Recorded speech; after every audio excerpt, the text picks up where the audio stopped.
My name is Olivia, and I will never forget the night everything in my life began to fall apart. My husband, Ryan, had been in a terrible car accident on his way home from work. When the hospital called, my world stopped. They said he was in critical condition, fighting for his life. My hands shook as I grabbed my bag and keys, my only thought being that I needed to get to him. But when I rushed to my manager's office to ask for emergency leave, I never expected the words that would leave his mouth.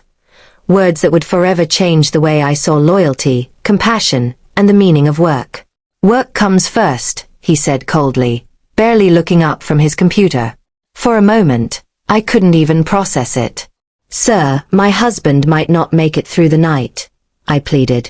My voice cracked, tears burning my eyes, but he didn't waver. "I understand, Olivia, but we have a presentation tomorrow. You're leading it. If you leave now, you're choosing your personal life over your professional commitment." His words felt like a knife twisting into me. I had worked at that company for 8 years, sacrificing birthdays, weekends, even anniversaries for the sake of being the reliable employee. And yet, in my moment of deepest fear, I was nothing more than a replaceable name on a schedule. I stood frozen, torn between the job that had defined my identity and the man who had given me unconditional love.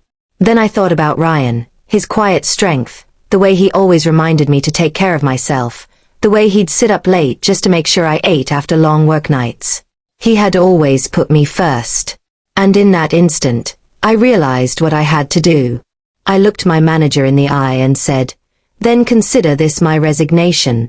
Before he could respond, I walked out. My heart pounded as I drove to the hospital, tears blurring the road. When I arrived, the sterile smell of antiseptic and the rhythmic beeping of machines filled the air. Ryan lay unconscious, surrounded by wires and tubes, his face pale but peaceful. I held his hand tightly, whispering prayers, apologies, promises. The doctors told me the next 24 hours would be critical. I didn't sleep that night. I just sat there, holding on to him, watching every rise and fall of his chest like it was a miracle. By morning, he was still fighting. His condition slowly began to stabilize over the following days. When he finally opened his eyes and weakly smiled at me, relief flooded through every cell in my body. "You're here," he whispered. "Always," I said, my voice trembling. In that moment, nothing else mattered. A week later, when he was moved out of intensive care, I started receiving calls from my office.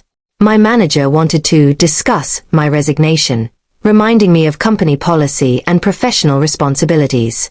I ignored them all.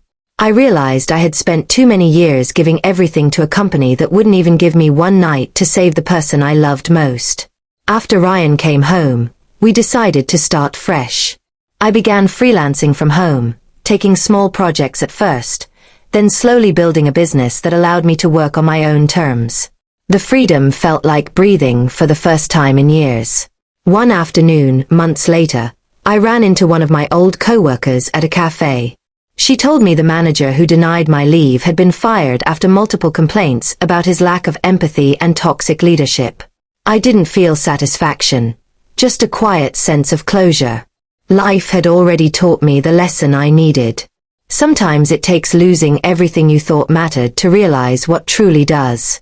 Ryan's recovery wasn't easy, but every day we spent together felt like a gift. He'd often say, "If you hadn't come that night, I might not have made it." And every time I'd squeeze his hand and reply, "If I hadn't come, I would have lost more than just you. I would have lost myself." Looking back now, I'm grateful for that painful chapter, because it taught me that no job, no title, no paycheck is worth more than the people you love. Work can be replaced. Deadlines can be extended. But moments, the ones that define who you are, only come once. My husband was fighting for his life, and I chose him. And in choosing him, I finally chose me too.